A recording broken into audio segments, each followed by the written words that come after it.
Hi guys, and welcome back to This is Fortaleza. My name is Jacqueline Quintero, and Fortaleza is a community where we shed light about mental health and personal development. And I'm super excited to finally announce this new segment that we're going to bring onto the show. It's called HABLEMOS. Let's talk. And our first guest is not only my best friend, my brother, he's also a UCLA alumni. He's currently a grad school at Columbia University, and he's on his way to becoming a licensed clinical social worker. So please, let's welcome Mateo Rojas. Hey! Hi, bestie. Thank you for coming. No, thank you for having me. Honestly, I want to first start off by saying how proud I am of you, and I'm excited to be here and be the first person to be on your Yes, thank show. you so much. I am super excited, guys. Mateo is my best friend. He's one of the silverbacks, so we have an amazing relationship, but it's definitely different being here on camera. So thank you so much for being brave and courageous to be on camera. And today we're going to be talking about a segment that is fundamental for everybody in society to practice. What are we going to be talking about today, Mateo? We are talking about boundaries. Yes, boundaries. And a lot of people know what boundaries are. People have different definitions about boundaries. So, Mateo, what is your definition of a boundary? So yes, like Jackie mentioned, a lot of people conceptualize boundaries differently, but for me, boundaries is keeping myself accountable and setting limits with other people. So boundaries are both interpersonal and intrapersonal, and we will talk more about that. Yes, and I definitely do agree with Mateo. Like we said, everybody knows what boundaries are, but a lot of people communicate and express their boundaries on a different level. And today we're going to be talking about 5 different type of boundary forms and how they look. And then we're going to get a little bit into the nitty gritty and how Mateo establishes his own boundaries and how I establish my own boundaries, a little challenges that we face. So stay with us. If you guys haven't already, make sure you guys like, comment, and subscribe, and stay tuned. Okay, so how do boundaries look? What kind of boundaries are you aware of right now? Like, what kind of boundaries do you know, that are very, very common seen in society? So I feel, boundaries come in different forms. There's emotional boundaries, there's physical boundaries, there's mental health boundaries. There is also interpersonal boundaries with relationships. So they're actually very fluid and different depending on the person or relationship you have with the person. So for example, a boundary that when I think about boundaries that comes to mind immediately is an emotional boundary, right? Who you let people, like, you choose what you want to say and what you don't want to say, how vulnerable you want to get with somebody. For example, with Jackie, I'm way more vulnerable than with, let's say, a coworker. Because our relationships are different, so my boundary of what I share or what I feel comfortable sharing with is different with my best friend than with my coworker. Another type of boundary that comes to mind is also... I'm sorry, before you continue, Mateo, I think I really want to get into the emotional boundary. Yeah, because I feel like this is one that I do resonate a lot. And now that I'm a lot more aware and conscious of my emotional boundaries, a lot of the times how you see this in society is you tend to reject, you assume, you justify your actions or other people's actions, and a lot of times you see a lot of emotional dumping. And in the past, when I was, younger, when I wasn't aware, I did tend to do a lot of emotional dumping, not only on Mateo, but on my other friends, the other silverbacks, where I wouldn't ask, hey, how are you doing emotionally? Hey, how are you feeling? I would just like, oh my God, guys, guess what? Like, this happened to me. Why does this always happen to me? And I never gave them that space of like, hey, are you okay? Like, are you emotionally okay? Because I'm not feeling okay. I want to ensure that you have the right mindset. Mm-hmm. So that is one way where I have resonated with emotional dumping. And I think recently I actually openly communicated with my friends, hey guys, if you guys are not like feeling good or you guys are going through it, how do you guys want me to approach you? And that way I know exactly how to approach the situation, because my emotional boundary might not be the same for him. Exactly. Or vice versa, for you on the other side. So I wanted just to share a little bit of that, how I resonate with that emotional boundary on my behalf. And I think that's an important point that you bring up, because sometimes we believe some relationships that we carry, like our best friends, our family members, that they're emotionally available for us at any given time, which in some cases it's true, but in other cases we fail to like check in with them and be like, hey, am I allowed to share this with you? Because some things may be triggering, or some things that you share may just lead to more conflict. So like you said, it's very important to establish that boundary with the person as well and respect their emotional boundaries too. Right. Not just, hey, here is the whole package. Exactly. So thank you so much for bringing that up. Like Mateo said, he did mention another crucial boundaries that we see in society, and I kind of want to get a little bit into those, how they look. And like he said, one of them would be a material boundary. So a lot of the times, this is more like possessions. Like, hey, I'm gonna let you borrow my car.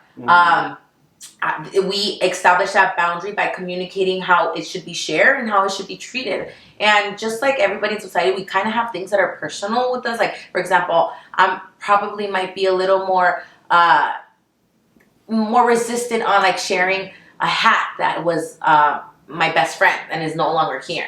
I probably would be like, you know what, that's a boundary that I don't want to cross. Like, I don't want to let you borrow it. I know you really want it, but it has an emotional tie to me. So establishing those material boundaries.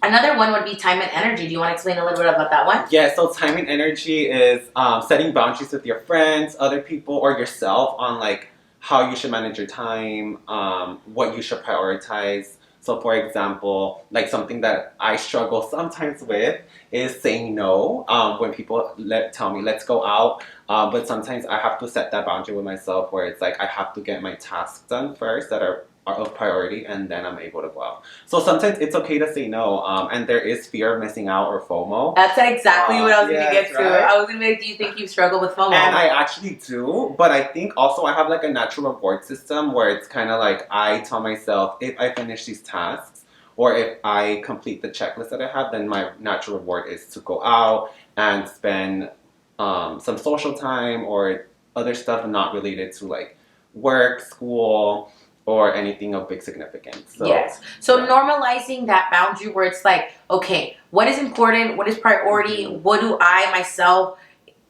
do I need to do? And how, like, when is it okay to say no? I think this is a huge one for a lot of people because just like him, I do struggle with this as well. The fear of missing out. But again, it's okay to set that boundary. Yeah.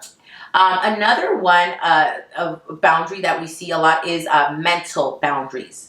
And this kind of dives more into like belief systems, your values. Do you want to give an example of how we see mental boundaries? Yes, so a mental boundary, like how Jackie just described, it holds significance on like beliefs and values, your thoughts. So a mental boundary, for example, like if I have a friend who we don't share the same belief systems or religious belief system, it's establishing a boundary like, hey, although we have different outlooks on certain beliefs and values, we could still be respectful about those things. Yeah. And this is extremely important when you're working with diverse populations because most of the time your value systems and beliefs differ based on culture or environmental factors. So it's very important for us to really hold ourselves accountable on our own biases and also our own beliefs and values and how that differs with other people because a lot of behaviors are based on beliefs and values and that allows us to understand diverse populations and other people that we may encounter throughout our life course. And respect each other. So that's kind of like an example of a mental boundary. That's a great example because I think it's really important that you bring this up because a lot of the times with mental boundaries, again, they're mental, so we cannot literally see them. These are all things that we have in our mind. And an important thing to know about mental boundaries is the importance of communicating and ensuring that your team, your family members or your friends are aware of your own mental boundaries because again, I'm not going to know that for example, we're going to go back to like a specific like religion. I'm not going to know that he feels, this type of way about, eating food on a designated day. And I want to be like, hey, do you want to go out to eat? And you're like, no, I can't, dude, why would you ask that? So it's very important for you to communicate with your loved ones what your mental boundaries are because a lot of the times these are very important. Like you said, you get these beliefs, these values early on in life. So it's a lot harder to change them or transfer. I don't want to say it's a lot harder, but they're a lot more installed in you than just like a pen that means a significance. Exactly. It's more inherent and like it takes more work to unlearn these beliefs and values because we carry a lot of significance with them and they mean something to us. Yes. So the key concept of a mental boundaries is communicating them, okay? Communicating them. All right. Because you cannot assume that people know.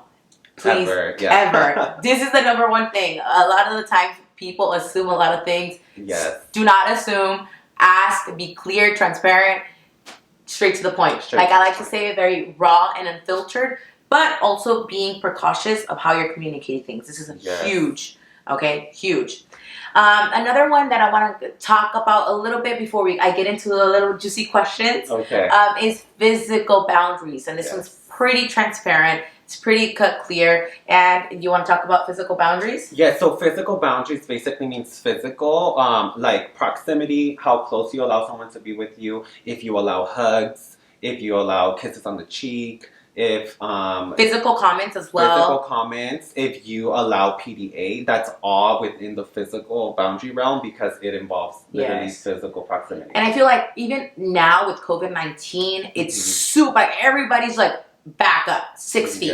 And again, you want to make sure you guys are honoring and being mindful of people because for me, I am me and Mateo, I'm going to speak for both of us. We are huggers. I love to hug. I love to really good job, pat on the back, say I'm with my team members. But again, a lot of times people might not feel comfortable with that. So just, I communicate with my teams. Hey guys, I know I am very I do a lot of gestures and making sure that they're okay with it. And if they're not, respecting them as well. Okay. So those are the fundamental, the ones we see the most, in society. And there's also verbal boundaries that are very, very important. So example, how you like to be referred to, what names you don't like to be called, what nicknames you allow others to call you, pronouns. Those are another set of boundaries that are very important because that's how we interact and communicate with others. So I'm not going to call Jackie out of her name if she doesn't allow me to call her X, Y, and Z, or for example, I'm not going to call Mateo does not like to be called Matthew. He hates it. I hate it. Yes, that's another great one. Thank you for bringing that up. So those are awesome boundaries that us as humans and as we socialize with other people are our fundamental boundaries that we hold and we should establish as well. Got it. Got it. I definitely agree. And I wanted to get into a little bit of quick questions, a little Q&A moment. Okay, bring it on. So, just like you, Mateo, you're a man of many hats. You are a son, you're an uncle, you're silverback. You are also, again, on your way to become a social worker.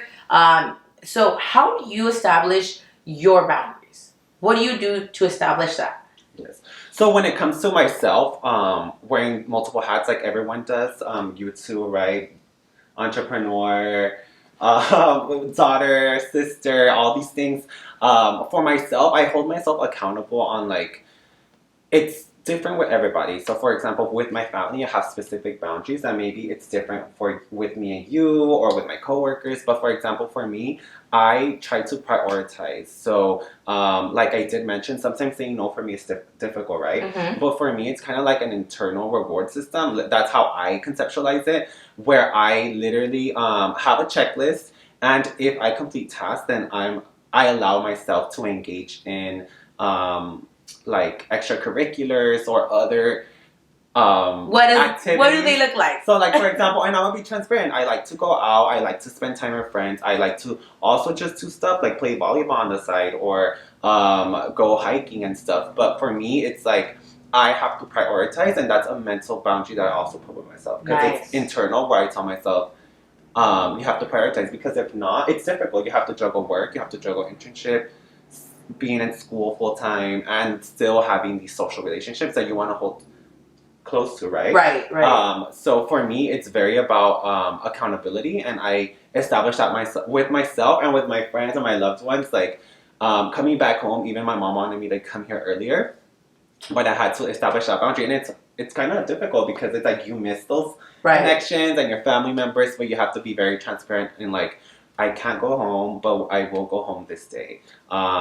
And sometimes it's uncomfortable to establish boundaries with other people, because it involves more of a interaction, where you have to establish it and communicate it. An example of uncomfortable, where it's maybe how would you I guess de-escalate that scenario where it's you're establishing a boundary with me, but how I can also take it as, oh, you're trying to control me, exactly, or you're making me feel uncomfortable. Like how would you react to that? I feel like you have to react with intention. So you have to let them know, hey, I don't want you to feel uncomfortable, but I don't appreciate this, or don't call me this, or I know that you miss me, and I understand that it's been a long time, but I'm gonna have to come home later. So it's also acknowledging the person's feelings and maybe their anticipated reaction. That way you're already like letting them know, hey, I understand you, and I know that this might be difficult, but this is what I have to do, or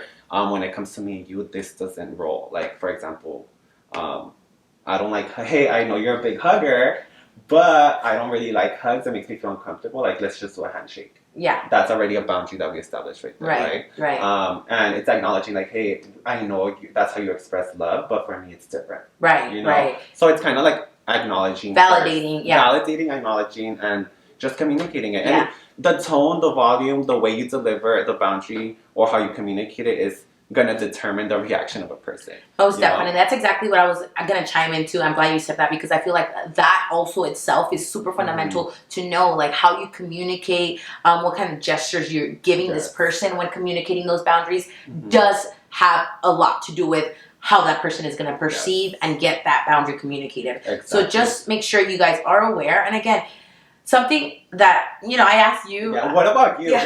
Let's know more. What are you uncomfortable with? What do you struggle most with boundaries? So that's a great question, and I think I've told you and I've told Crystal, but for me, I think the thing I struggle with the most is not like my own boundaries, but also establishing that my boundaries are fluid. Like just you can have certain boundaries right now that will evolve later on in the future. So just me establishing that, because I feel like just like you, I do wear a lot of hats, and part of me is an entrepreneur. I have to be a shark. I have to be very direct, and I have to know when to take order. Another part of me is Fortaleza, and I have to be very genuine, very vulnerable, and very nice. And then another part of me is a silverback. Like, I'm a 25-year-old single woman in LA. I like to go out. I like to have fun. And I think for me, the thing with like balancing it out, I create these kind of boundaries that I do take accountability. And I'm like, sometimes when I'm like too much like partying and too much going out, I guilt myself where it's like, oh my God, you've been neglecting like work, or you've been neglecting my project, or you haven't spent time with my family. And then I start to feel guilty about it. So I think for me, it's just establishing, and I am working on it, and realizing that they are fluid. It doesn't mean it's concrete. Just because I have these boundaries now doesn't mean I'm going to have them 3 months from now, a year from now, 10 years from now. Exactly. But I am aware of it, and I am making progress. Like I said, just being more mindful about who I am, and just being also authentic and genuine with myself. Like a lot of things with social media is, we see these people and we only see what's on camera. We only see, like, for example, Beyonce is Beyonce. Everybody sees Beyonce, but no one sees like her mom's side. No one sees her wife's side. No one sees, all the other sides. And just me normalizing that, like, trying to detach from social norms where it's like, oh my God, I want to be like this. I aspire to be like that. Because then it will trigger my, like, oh my God, your image. And it goes back with my image. And I have to be accountable and realize that I myself am responsible for my image, and I want to be authentic and genuine. And that's what helps me this last year, being more authentic. And like how Jacqueline just said, boundaries are fluid. They may change over time, they may not, but they also differ in context, in different relationships, different time periods. Maybe some boundaries that I have with myself right now are not going to apply when I'm older. So for example, some school boundaries that I have right now, that's not going to translate later on. Maybe in a different form, but boundaries are ever changing, and also we sometimes create new ones that we might not have right now, and then later on we probably don't like some certain thing, or probably have different priorities, and that's when we start to establish different boundaries. Exactly. So it's very important to keep that in mind and not be rigid, and stay within those constructs the whole time. Yes. Yes, so I hope you guys took some key information. Again, it's super important to be aware of your own boundaries and communicating them with you guys. Mateo, I want to also thank you so much. It takes a lot of courage to be on here, to be vulnerable, to be sharing. So thank you again. And I am so happy that she had me today, and I'm honored to be the first one. Yes. And I hope you guys learned something from this segment, because Jackie is doing amazing work with Fortaleza, and I'm excited to see what else you have in store for everyone. Yes. Thank you. And if you guys have anybody in mind that you guys would like to see on the show, let me know. I can definitely reach out to them. If you guys want me to talk about certain topics, please comment down below, either in the Instagram post or on the YouTube channel. And make sure you guys are sharing this content. You know, I'm doing this content, heal people. And I know you guys are on the right step because you guys are watching these videos. So I want to take some time to really acknowledge you on this other side of the camera. I love you guys. I'm sending all of you guys lots of light, love, and bendiciones. Bye, guys.